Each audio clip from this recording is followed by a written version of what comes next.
우상제물의 지난주 8장에서 약자를 세워라. 그것이 하나님 나라의 열쇠다. 9장은 보시면 오늘 본문은 생활비 받을 권리가 나에게 있다. 이제 다음 주에 보실 것이 그를 자발적으로 희생했다. 무엇을 위해? 복음의 선포를 위해서. 그리고 그런 나의 사도직, 사도권 사용을 본받으라. 이제 이것이 9장 전체의 그 흐름입니다. 그러니까 우상 제물 얘기를 하다가 10장 18절까지 갑자기 사도권 얘기가 나와요. 그리고 다시 우상 제물 얘기로 돌아가거든요. 그러니까 벌써 우리가 짐작할 수 있죠.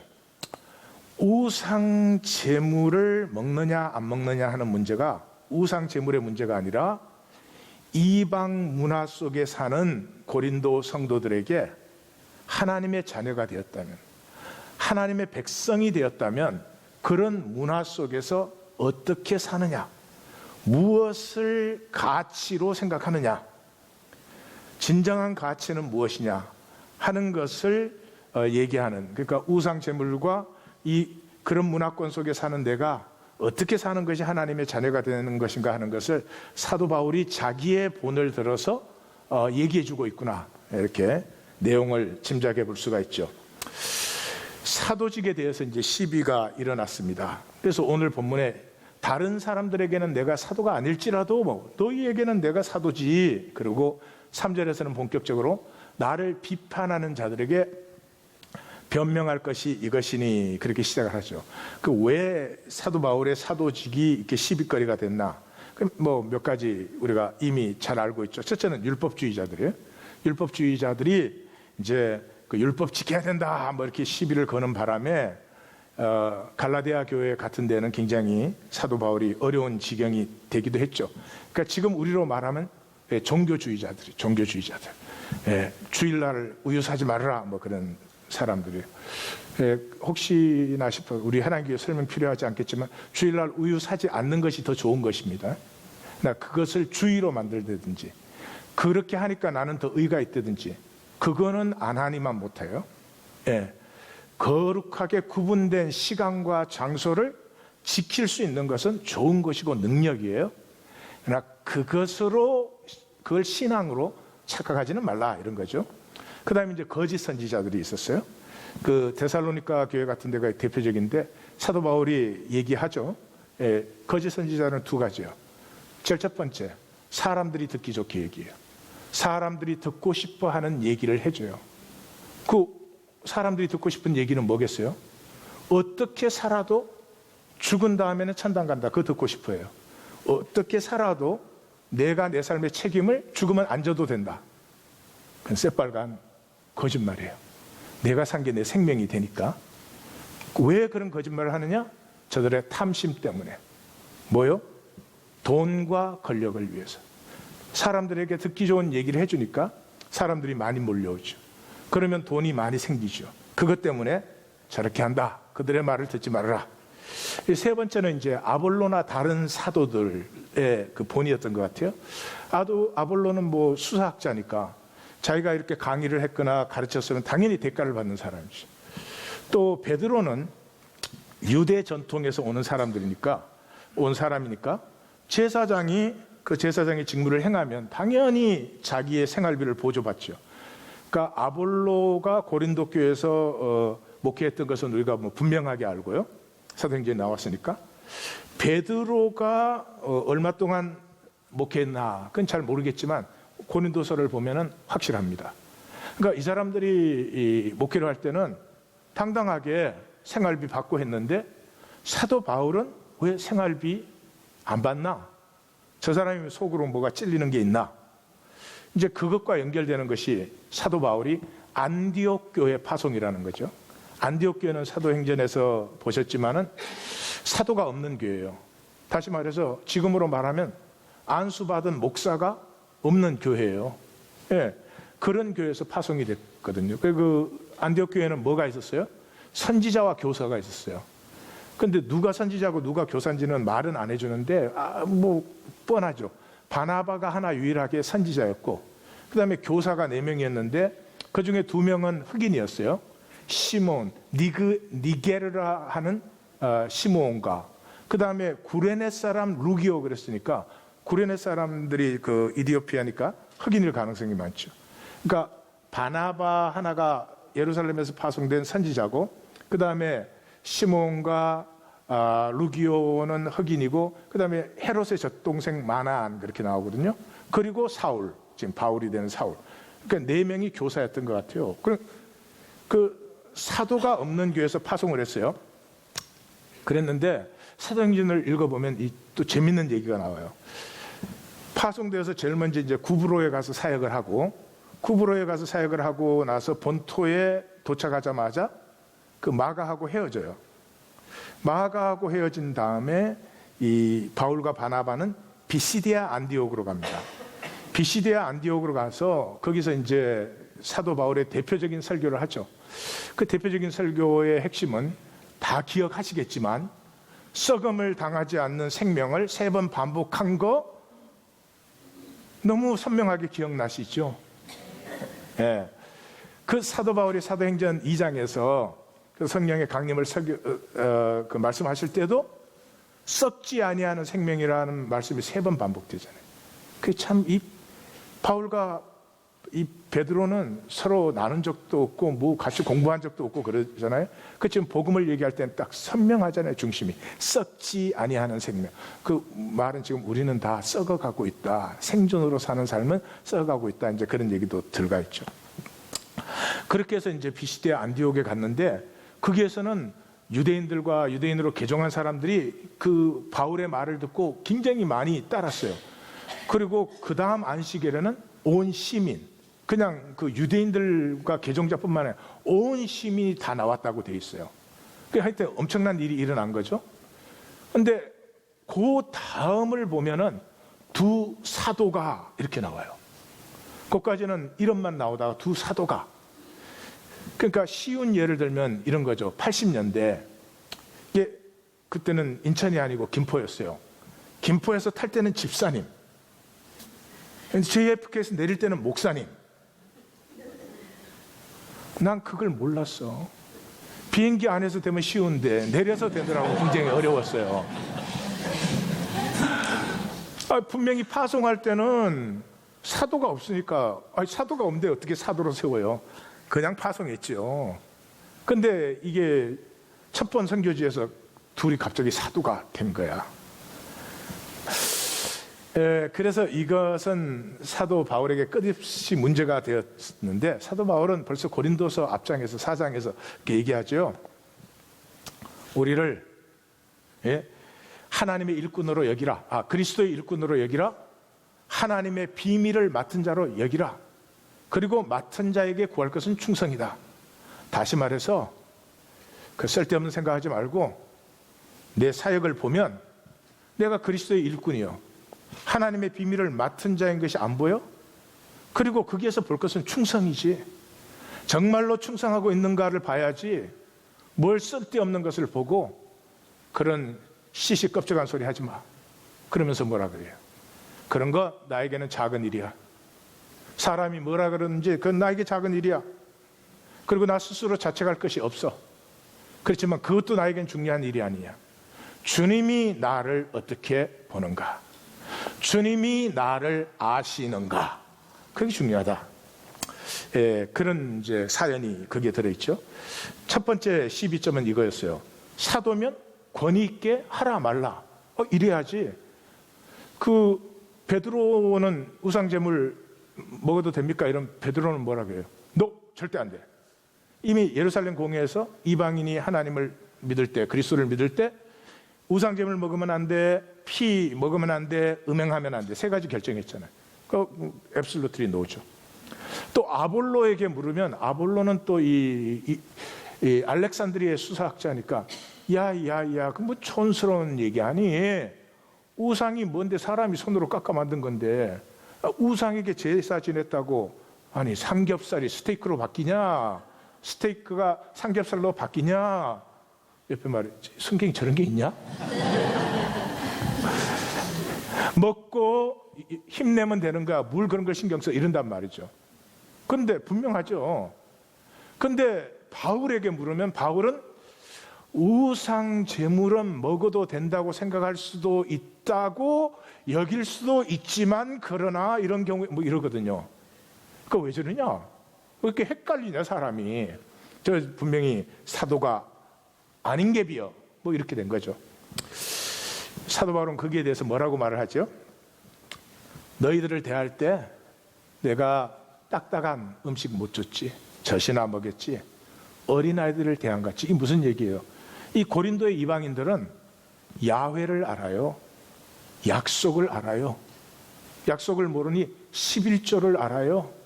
연보를 알아요. 코이노니아를 알아요. 이 사람들에게 옳다고 해서 해라 그러면 이 사람들이 지금 생명이 자라나겠습니까? 부서지겠습니까? 아볼로와 베드로는 고린도가 사역지지. 그럼 저기 와서 사역하면 그만이지. 그리고 떠나가는데 사도 바울은 아니죠. 여기서 교회가 세워지고 그 교회 안에서 생명의 사람들이 피어나야 되는데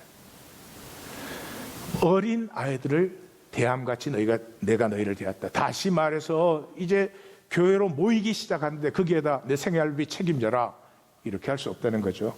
그래서 너희를 대면해서는 내 말은 힘이 있지만 너희를 대면할 때는 내가 아이를 대함같이 유순하고, 그래서 어떻게 내가 너희 무너뜨리지 아니하려고, 내가 옳은 거 맞는 거 먼저 제시하면 너희가 잘하지도 못하고 무너뜨리지 너희를 세우려고 했으니까 이건 내가 지나치게 자랑해도 부끄러운 일이 아니다.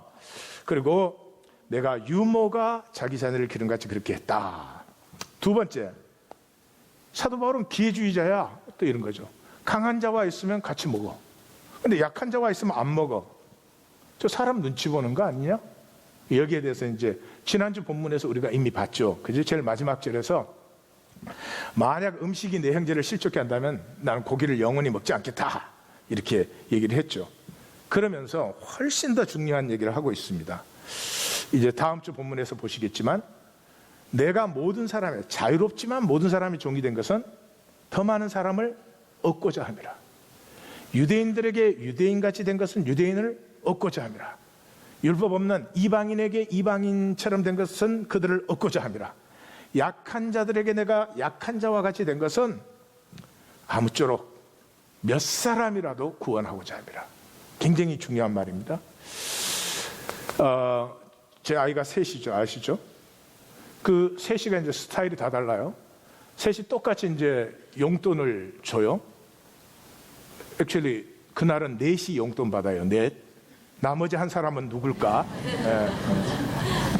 용돈을 받아요. 그러면 우리 벤자민은 용돈 받은 날 거의 없어진다고 생각해도 괜찮아. 두영이는 그걸 또 잘 저축을 해요. 창룡이는 어리삐리 하다가 큰형한테 뺏기고 작은형한테 뺏기고.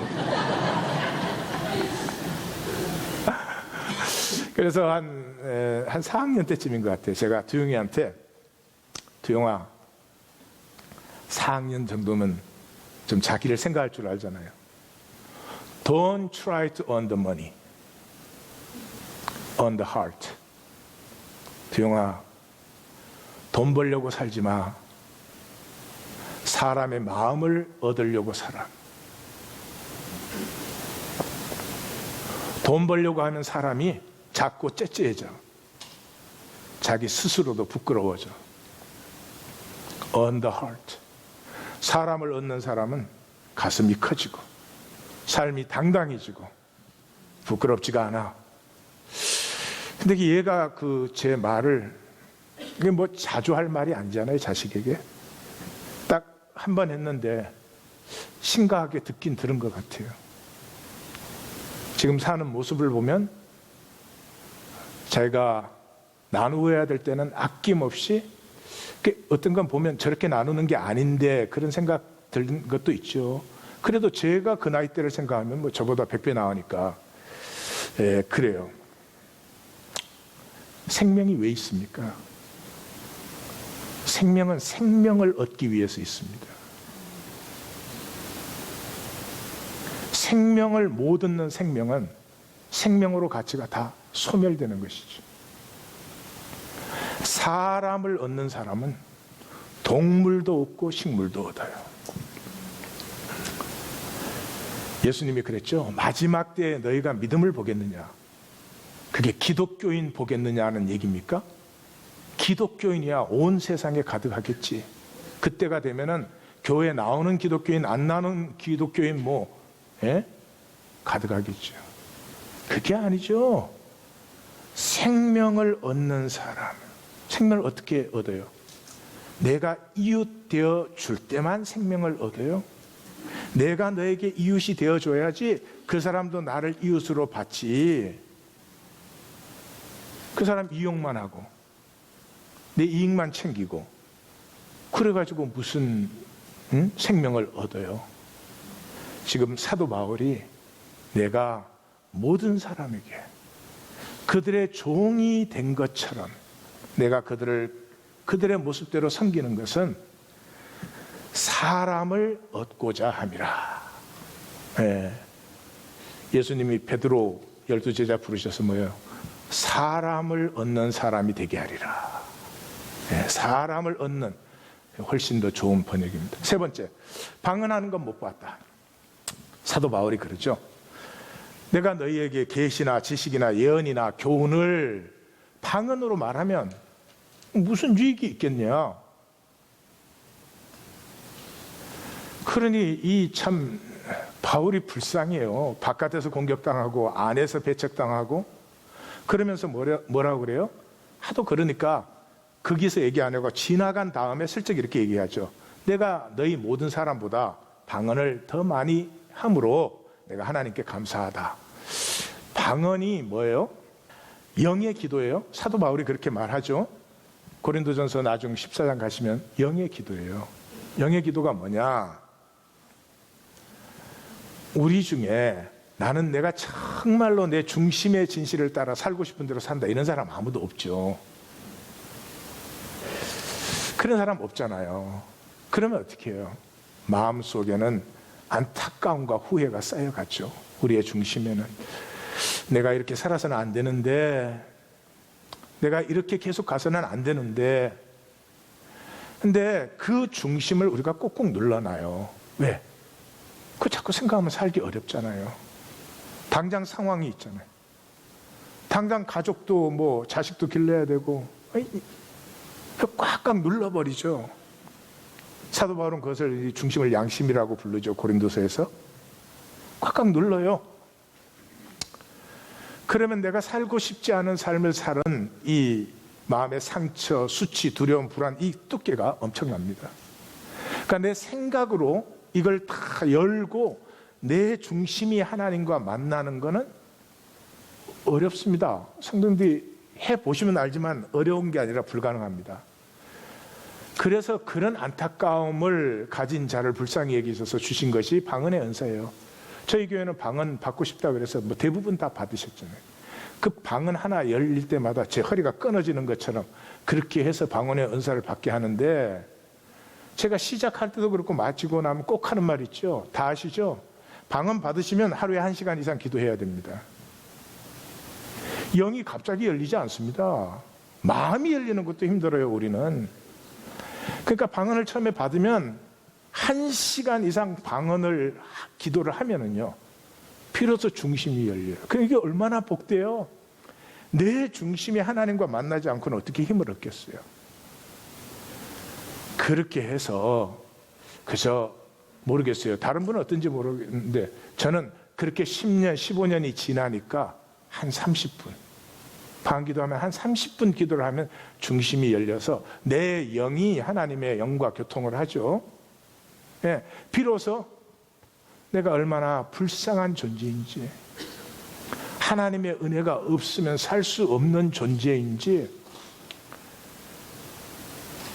그 제게서는 나올 수 없는 제 존재의 진실이 비로소 하나님 앞에 드려지고, 내가 들어야 될 말씀, 내가 느껴야 될 것들이 임하죠. 근데 그렇게 방언 받으면 그만이야. 왜? 난 방언 받은 사람이라는 거지. 종교. 이걸 참. 그래서 방언하는 건 못 보았다. 그래, 너희 앞에서 방언해야 무슨 덕이 되겠느냐. 사람들 앞에서 교회 와가지고 방언하지 말아라. 그렇게 말하죠. 네 번째, 왜 천한 노동을 하는가? 아까도 말씀드렸지만 아볼로는 아볼로 딱 하면 정당한 대가 받아요. 베드로는 뭐 당연히 그 가족까지 부양을 다 받아요. 근데 왜 바울은 이 또 바나바와 함께 텐트 메이킹을 하는가 하는 거죠. 첫 번째하고 답이 비슷하죠. 우리가 권리가 없는 것이 아니고 권리를 당연히 가졌지. 그러나 이 교회로 막 모인 너희에게 내 생활비 책임져 그러면 어린아이에게 앵벌이 시키는 거나 마찬가지지. 복음의 장애가 없도록 내가 받지 않았다. 그래서 내 권위를 내가 사도로서 마땅히 주장할 수 있지. 그러나 유모가 자기 자녀를 기름같이 그렇게 너희를 돌봤지. 그래서 내가 궁핍도 하고 또 어려움도 있었다. 그러나 내게 위로와 내게 대가는 너희의 믿음이지. 너희 믿음이 자라면 그것이 나에게 대가지. 이제 다음 주에는 상이라는 말을 만나게 됩니다. 상. 굉장히 이제 중요한 말을 만나게 되실 텐데요. 그게 뭐 부모의 마음 아니겠어요? 여러분, 부모가 돈 벌죠. 열심히 힘들게 벌어서 자기가 써요? 자기는 안 쓰고 자녀 위해서 쓰잖아요. 예. 우리가 음식 값없이 먹지 않고 쥐하로 일하는 것은 너희들에게 폐를 끼치지 아니하려고. 네, 거기서 끝나지 않고 이렇게 말합니다. 다음 주에 더 자세히 보겠지만 우리를 본받게 하려고. 지금 무슨 얘기를 하고 있습니까?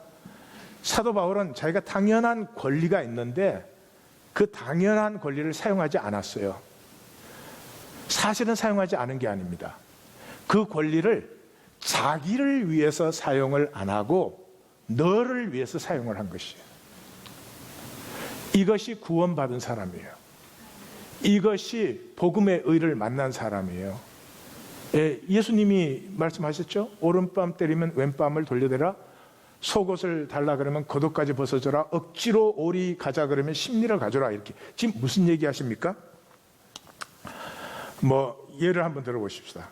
아내가 어떤 잘못이나 죄를 졌다 이렇게 해보십시다. 예로 도저히 용서받을 수 없는, 만약에 그 남편이 그 아내를 정죄한다고 해도 누구도 너무했다라고 말할 수 없는 그런 잘못을 저질렀다고 해보십시다. 그때 이 남편이 그래 넌 잘못했어 이러면 자기 권리 사용한 거죠. 근데 이때 남편이 내 권리, 그럴 수 있는 내 권리보다 지금이야말로 아내가 더 용서받고 위로받고 세임을 얻어야 되는 아내의 필요를 위해서 나의 권리를 사용할 때 그곳에서 이루어지는 것이 하나님의 의다. 하나님의 의다. 이걸 이제 제일 잘 보여주는 게 예수님의 세례죠. 예수님 세례 받으려니까 세례 요한이 펄쩍 뛰죠. 예수님이 왜 세례를 받아요? 죄가 없는데. 근데 예수님이 이렇게 말하죠. 세례 요한에게 아니다. 이렇게 하여 하나님의 모든 의를 이루는 것이 합당하도다. 그건 무슨 말이에요? 예수님이 세례 받을 필요가 없지만 죄 사함 받아야 되는 나와 아이덴티파이, 동일화해 주신 거죠. 그래서 그분이 내 죄를 지신 것이고 그분이 내 죽음을 죽으시고 내 심판을 받으신 거죠. 예수님이 절 심판할 자격이 억억만 번이 더 있죠. 이하권이 너 단숨에 죽여도 할 말 없어요. 그런데 자기가 심판할 수 있는 권한보다 죄 용서가 필요하고 내 저주와 죽음을 품어 안아줘야 될 나의 필요를 먼저 섬기심으로 하나님의 모든 의가 이루어졌다. 그러니까 지금 사도 바울이 모든 권리가 있음에도 불구하고 자기 권리를 자기 먼저 위해서 쓰는 것이 아니라 너의 필요를 위해서 쓰고 있다. 그래서 사도 바울이 이 고린도 교회는 참 사랑이 각별했던 것 같아요. 세 번째 나아가기를 준비하였다. 각별하겠죠. 사실은 어떤 의미에서 사도 바울에게는 이 고린도 교회가 1년 반, 에베소 3년이니까 이 뭐 자기의 첫 사역지나 마찬가지죠. 그러니까 에베소에 있으면서도 계속 하는 거예요. 이 고린도 교회가 이렇게 흔들리니까. 그런데 내가 너에게 구하는 거 재물 아니야. 너희지. 너희가 장성하는 거 원하지.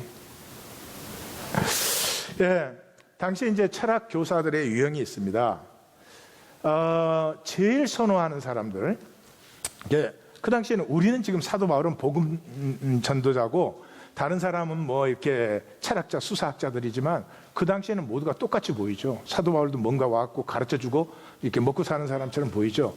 그 사람들이 제일 좋아하는 게 부유한 후원자를, 스폰서를 만나는 것이죠. 이건 능력이 있거나 유명해야만 되는 거죠. 대신에 이 사람들은 어떻게 돼요? 그 후원자의 대개 가정에 들어가서 거기서 먹고 살고 다 해결해 주는데 대개 가정교사를 하고 그다음에 그 후원자에게 우호적인 가르침을 해줘야 되겠죠.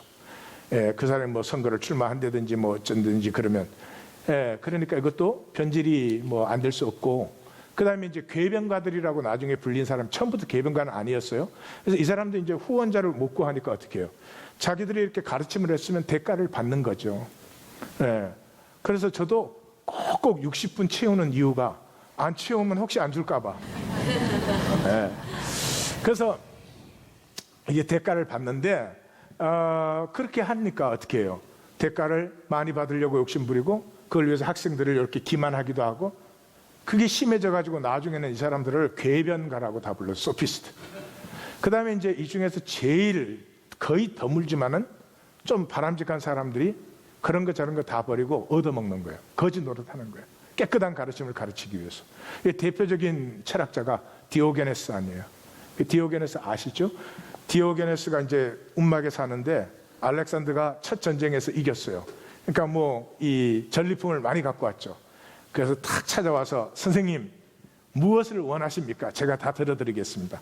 아마 알렉산더의 생각에는 그 거지 움막에 사는 디오게네스에게 궁궐 같은 집을 하나 지어주려고 했겠죠. 그러니까 디오게네스가 이렇게 알렉산더를 쳐다보니 햇볕 들어오게 좀 비켜. 그게 디오게네스가 원하는 거예요. 유명한 얘기죠. 그리고 거의 없지만은 자비량이 있었습니다. 우리말로 부르면 이 사람들은 천한 노동을 하는 사람들입니다. 그리고 가르침을 가르치는 거죠. 그런데 이건 뭐 일단 천한 노동은 그 당시 모두가 피하는 것이었으니까 차라리 구걸을 하지 이거 별로 없었습니다. 그런데 사도 바울이 이것을 고린도 사역의 유형으로 자기가 택했다는 거죠. 이 중요한 의미가 들어있어요. 복음의 길은 사도 바울에게 있어서 약한 자들 속에서 약한 자들과 함께 삶을 나누면서 복음이 나누어지는 것이지, 아볼로나 베드로처럼 철학이나 율법을 가르쳐줘서 우리 기독교 그렇게 복음이 전가되는 것은 아니다 하는 것이죠. 이 참 귀한 일입니다. 그러나 조심하셔야 됩니다. 우리 한국 기독교는 80년대, 90년대 도산이라는 게 있었어요. 도시산업선교회라는 게 있었어요. 그래서 그 운동권에 있는 학생들이 구로공단에 들어가서 같이 삶을 나누고 그래요. 그 참 귀한 것이죠. 근데 제가 생각할 때 실수는 뭐냐 그러면 자기들의 이념을 갖고 들어갔어요. 이념을 갖고 들어갔다는 말은 뭐냐 그러면 나는 너보다 잘 알아. 그러니까 너는 나한테 배워야 돼. 그리고 어떻게 살아야 될지를 내가 보여줄게. 그래서 뭐 산업 투쟁 시키고 막 이랬죠. 그거는 함께함이 아니에요. 그거는 인간의 함께함은 될 수 있지만 아니에요. 복음의 함께함은 내가 너에게 들어가되 그냥 하나의 이웃으로 내가 더 보는 것도 있고 내가 더 깨달은 것도 있고 그럴 줄 몰라. 그냥 그건 하나도 중요하지 않아. 나는 그냥 한 순수한 영혼 사람으로서, 당신도 모든 것 이전에 한 순수한 사람으로서 이렇게 만나서 같이 살아가는 것이죠. 같이 산다고 꼭 동거하라는 말은 아닙니다. 대화가 나누어지고 때로는 밥을 같이 먹기도 하고 때로는 같이 울기도 하고 웃기도 하는 사이에, 그러면 벌써 그렇죠? 내 인격이 또 내 양심이 저 사람보다 조금이라도 앞서 있다면, 조금이라도 깨끗하다면 반드시 내 쪽의 영향이 저쪽으로 가게 돼 있습니다. 필요해요. 근데 내가 양심이 더 깨끗하지 않으면서 너의 이웃이 되어줄게, 그걸 뭐라 그러죠? 그게 담대하게 대답을 하시고, 그냥 나 깜짝 놀랐잖아요. 내 얘기를 하시니까. 사기꾼이라는 거예요, 그거를. 네? 내 양심이 더 더럽고 내 수준이 더 낮고 순전히 이익을 위해서 내가 너의 이웃 되어줄게, 아니라는 거죠. 그리고 사도 바울은 총체적으로 이렇게 말하죠. 베드로를 이 할례자의 사도로 부르시니가 나를 이방인의 사도로 불렀다, 이렇게 얘기해요. 그러니까 우리가 고린도전서 여기까지 읽으니까 벌써 느껴져요. 바울이라는 사람이 없었으면 복음은 예루살렘을 벗어날 수가 없었어요.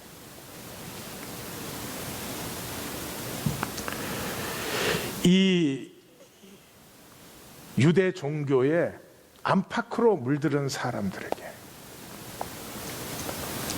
그 사람들을 가지고 이 이방의 사람들에게 하나님이 진정으로 원하시는 것, 형제가 연합하여 동거함이 어찌 그리 선하고 아름다운고, 그것을 지식으로 준다고 되는 것도 아니고, 그것을 무슨 깨닫게 해준다는 것도 아니고, 그것을 자기 몸에 받아서 그 몸으로 삶을 나누는 이 바울이 없었다면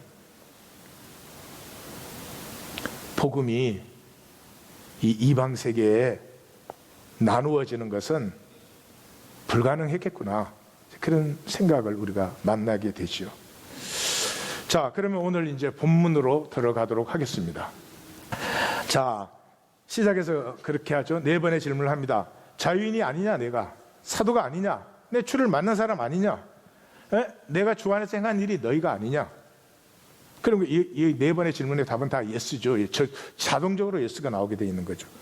다른 사람들에겐 내가 사도가 아닐지라도 너희에겐 사도지. 내가 전하는 복음을 받아서 너희가 교회로 지금 싹트고 있다면 내가 사도가 아니면 너희가 어떻게 교회로 싹트고 있겠느냐.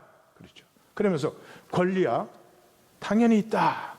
권리라는 단어가 엑소시아, 지난주 본문에 자유라고 해요. 너희의 자유가 약한 자들을 걸림돌 되지 않게 하라 그랬죠. 그 권리라는 단어라고 말씀드렸죠. 먹고 마실 권리가, 아내와 동행할 권리가, 또 일하지 않고 생활비 받을 권리가 없겠느냐. 그러면서 4가지로 그 말씀을 이제 서포트하는 거죠. 첫째, 사람의 예로 말해도 자기 비용으로 군대 가는 사람이 있겠네요. 그전에 다 용병이었으니까요. 포도 농사를 짓고 수확하지 않는 사람 있겠느냐? 또 양을 치고 그 젖 안 먹는 사람이 있겠느냐? 그 사람의 예로 말해도 내가 당연히 권리가 있지. 2번째, 율법으로 말해도 내가 권리가 당연히 있지. 하나님이 이 곡식 떠는 소에 그 망을 씌우지 말라 그러지 않았느냐? 그러면 자기가 일하는 것을 먹는 것이 당연하지. 그리고 이제 중간에 이제 삽입 구절을 하나 넣어요. 우리가 너희에게 신령한 것을 뿌렸은즉 너희가 너희의 육적인 것을 거두기로 과하다고 누가 말하겠느냐. 그러면서 3번째, 성전에서 일하는 사람 성전으로 먹지 않느냐? 제단 섬기는 자가 제단으로 먹지 않느냐? 3번째. 4번째, 주님께서도 복음 전하는 자들이 복음으로 살리라 명하셨으니 당연히 권리가 있지. 그러면서 하나, 이 복음이 장애를 받지 않게 하려고 내가 이 권리를 쓰지 않는 것이다, 이렇게 말했죠. 그러니까 내가 그 권리를 쓰지 않는다 하는 말을 나누고 오늘의 말씀은 끝나는 것입니다. 예. 자, 이 복음에 굉장히 중요한 자리에 우리가 들어와 있습니다. 그러니까 잘 같이 생각을 해보십시다. 엑수시아라는 말을 오늘 본문에 3번을 씁니다. 그리고 이제 다음 주 본문에서는 이걸 가지고 더 깊게 들어가는 것을 우리가 봅니다. 사도 바울이 그 당연한 권리를 포기했어요. 사실 포기한 게 아니죠. 자기를 위해 안 쓰고 너를 위해서 썼어요. 왜 너를 위해 썼어요? 지금 너가 나에게 약자니까. 내일은 내가 약자가 될 수 있을지 몰라. 하여튼 어쨌든 지금은 너가 약자야. 너야 도움과 위로가 필요한 사람이야. 그래서 나를 위해서 쓰지 않고 너를 위해서 썼다는 거죠. 이것이 생명이 피는 유일한 길이에요. 하나님 나라의 중심은 소자입니다. 복음서의 중심이 소자예요. 소자는 옛날 말이고 지금 우리말로 하면 약자예요. 약자. 하나님은 약자와 아이덴티파이 하세요. 그래서 말씀하시죠. 약자에게 냉수 한 그릇 준 것이 나에게 준 것이다. 그게 아이덴티파이예요. 그래서 이 소자, 약자라는 말이 아스텐네오 그런 단어예요. 이 아스텐네오가 나오면 그냥 하나님의 가슴이 글로 쏟아져 버려요. 그래서 이 약자에 대해서는 하나님이 아무런 요구가 없어요.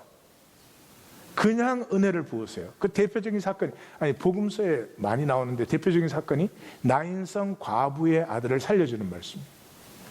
그걸 교리로 읽으면 이해가 안 가요. 아니 과부가 살려달라고 한 적도 없고 주님 앞에 요구한 적도 없고 남의 장례 나가는데 그 경우 없이 딱 막아갖고는 살려주시거든요. 그러니까 이 교리 갖고 생각하면 그런 말은 이해가 안 되는 거예요. 뭐 과부가 주님을 보고 다윗의 자손 예수여 막 이렇게 메시아 고백을 하고 살려 주옵소서 다 이럴 때 하나님이 은혜를 주는 건데 그렇죠? 예. 예수님의 기적은 우리가 구해서 일어난 기적은 마가복음을 하나 예로 들면은 제가 알기로 그 기적이 21번인가 그렇게 있는데 3번밖에 없어요. 그러니까 뭐 내 믿음이 세면은 기적을 주시는 줄 그런 거에 속지 마세요. 하나님의 가슴은 약자를 보면은 그게 자기의 가슴이 쏟아져 버려요. 그래서 그 삶에 억눌려서 깨어진 약한 자리를 보면 하나님의 가슴이 막 쏟아지는데 그렇게 하나님이 그렇게 은혜를 베푸세요. 그러니까 내 곁에 약자가 있다면 그 약자에게 하나님의 은혜가 부어지기를 원하는데 내가 그 은혜의 통로가 되어줄 때 내가 하나님의 은혜를 부으시는 도구가 되어질 때 그때 내 안에 생명이 피어나는 것이다. 나를 통해서 하나님의 창조가 하나님의 새롭게 하신 하나님의 조아뜨라가 피어나는 것이다. 여기에 우리가 물론 다 그것을 하고 싶죠. 근데 왜 그것을 우리가 못하는 경우가 많은가? 우리의 양심입니다. 양심. 이 우리의 생명의 방향키가 양심이에요. 그래서 사도 바울이 지난주 그 8장에서 굉장히 중요한 말을 하죠. 양심이 약하고 더럽게 된다 이렇게 말했어요. 우리는 이렇게 생각을 해요. 양심이 항상 똑같다고 생각을 해요. 내가 어떻게 살아도 양심이 항상 똑같은 걸로 생각을 해요. 아닙니다. 내가 양심을 한 번 타협할 때마다 또 다른 사람도 다 그렇게 사는데 뭐 세상이 그러는 이렇게 한 번 타협할 때마다 양심은 약하고 더러워져요. 우리가 왜 생명이 안 피냐? 이렇게 열심히 사는데 우리 생명이 안 피어나느냐? 양심을 타협하는 생존의 길에. 이 생존은 어쩔 수 없잖아요. 내가 참 돕고 싶은 것도 많죠. 내가 하나님 앞에도 약속을 바로 지키는 사람이 되고 싶죠. 그럼 생존은 그게 힘들지. 내가 웅켜져야 되니까. 그러니까 내 양심을 자꾸 타협을 하죠. 왜? 강자를 따라 하려고. 지난주에 파크 애브뉴 영장류 말씀은 다 잊어먹었는데 버켄백은 안 잊어먹었죠. 그죠? 예. 예. 그래서 양심이 한 번 그렇게 타협할 때마다 양심이 약해져요. 그래서 살아갈수록 삶이 무기력해지는 이유가 어디에 있어요? 양심이 약해지기 때문에. 그리고 그렇게 타협을 많이 해버리면 회개가 어려워져요. 돌이키기가. 왜 그러냐? 내 양심으로 내 삶을 보거든요. 그러니까 약하여진 내 양심으로 내 삶을 보니까 뭐 만족하지는 않지만 그런 대로 괜찮아. 그 우리의 양심을 강하고 깨끗하게 하는 길이 있습니다. 다른 것은 아무것도 없고 말씀입니다. 근데 말씀을 만나면 아프죠. 우리의 홍과 영과 관절과 골수를 찔러 쪼개니까 아프죠. 더 아픈 게 좋은 겁니다.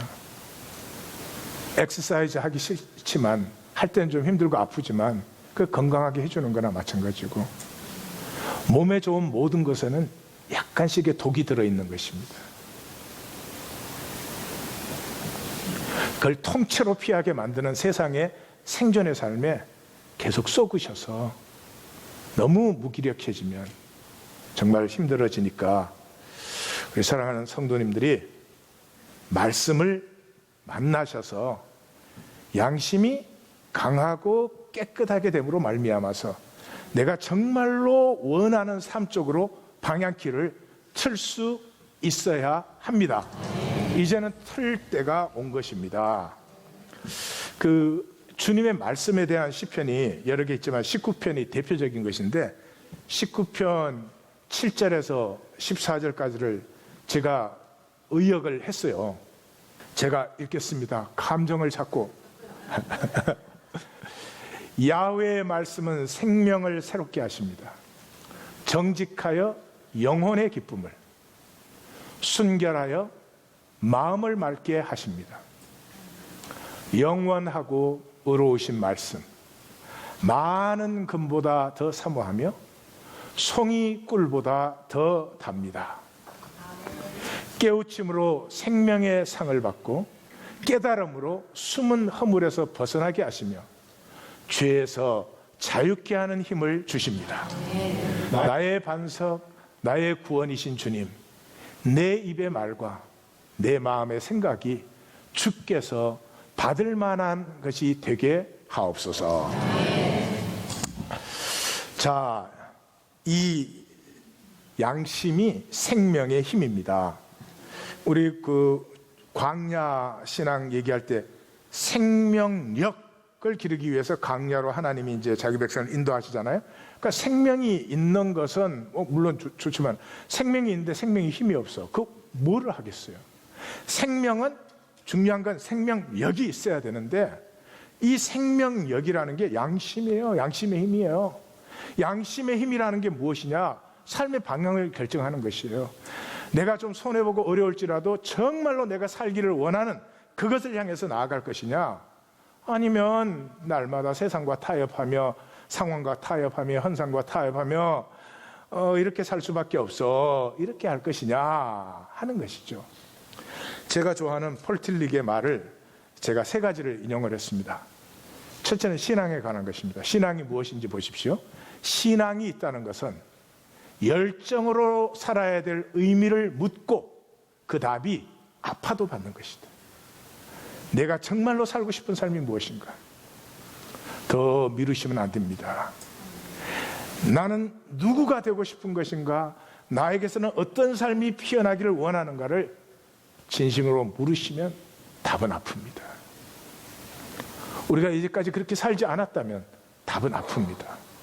그 아픈 답을 받는 것이 믿음입니다.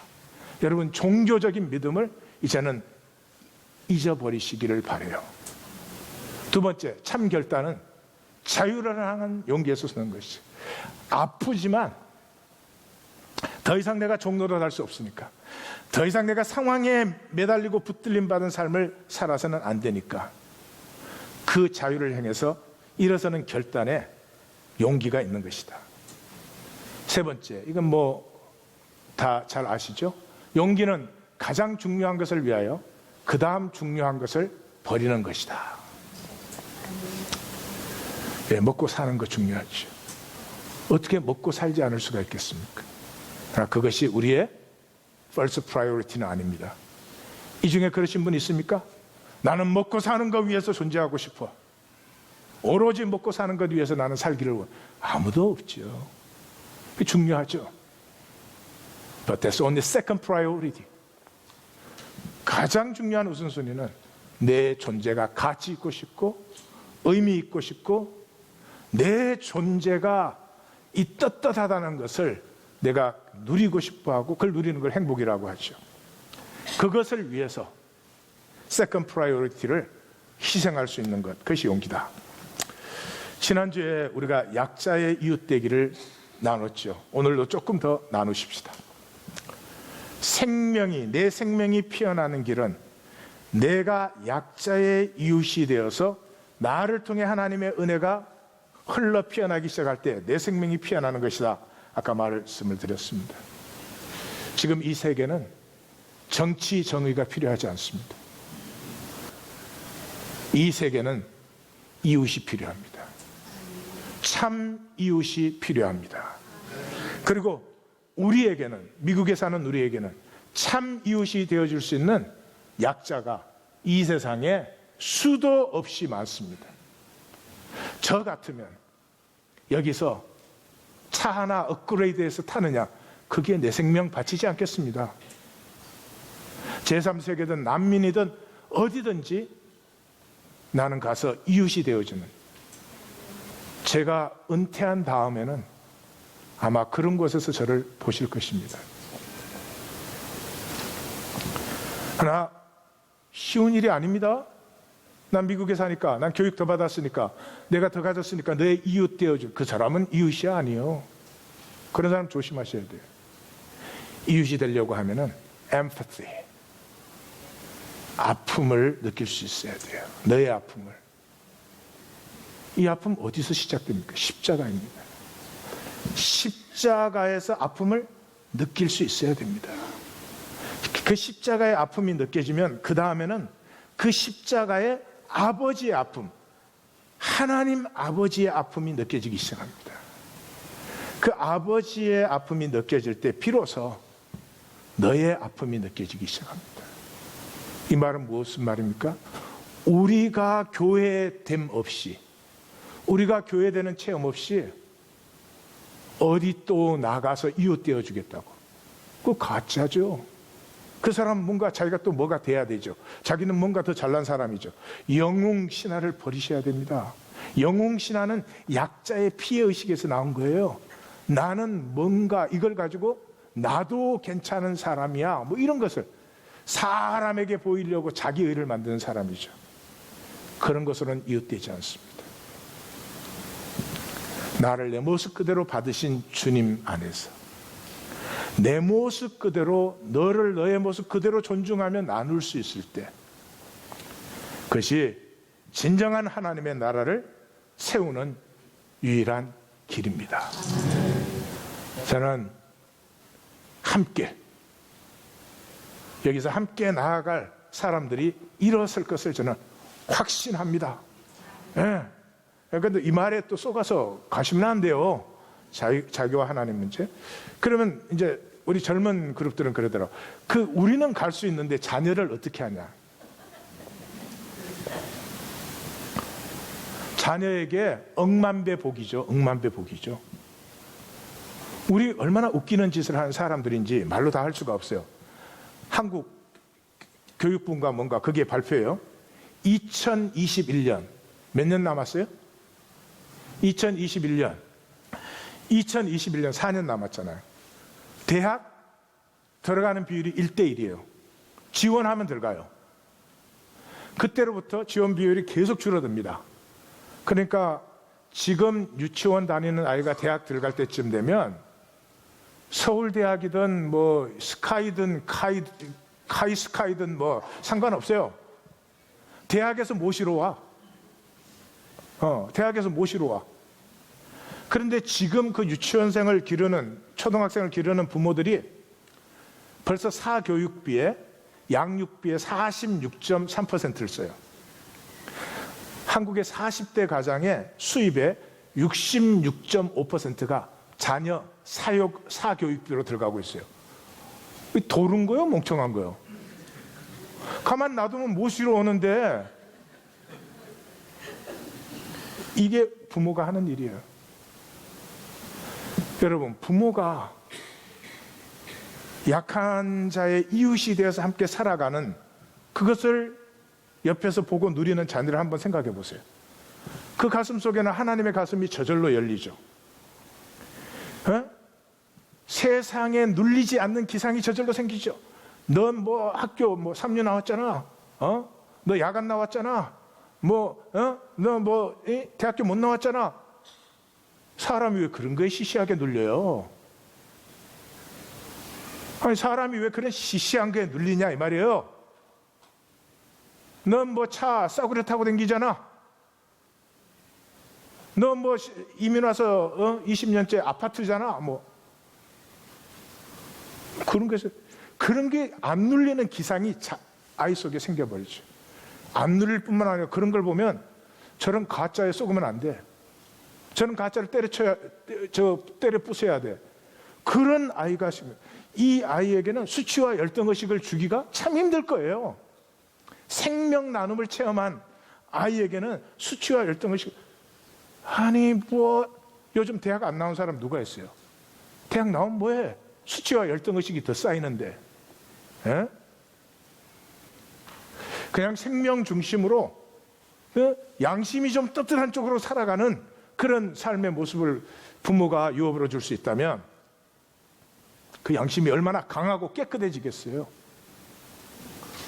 뭘 그렇게 약하고 더러운 자녀를, 술을 써도 조금 좋은 학교만 들어갈 수 있다면. 사랑하는 성도님들, 믿음은 생각의 자질이 아닙니다. 생각의 자질이 아닙니다. 양심의 자질입니다. 양심으로 믿는 것입니다. 생각으로야 못 믿을 게 뭐가 있습니까? 오늘의 기독교 문제가 많지요. 문제가 많지요. 해결이 복잡합니까? 아닙니다. 간단합니다. 우리 양심적이 되면 해결됩니다. 양심적이 아니면서 뭐 문제 해결하겠다고 하는 건 또 하나의 이론과 소음밖에 안 되는 것입니다. 우리 하나님 교회에서 하나님이 영광스럽고 아름다운 생명을 주셨기에 그 생명의 핵이 되는 양심 깨끗한 사람들이 일어납니다. 일어납니다. 세상에 번쩍거리는 것들을 부끄럽게 할 사람들이 여기서 일어섭니다.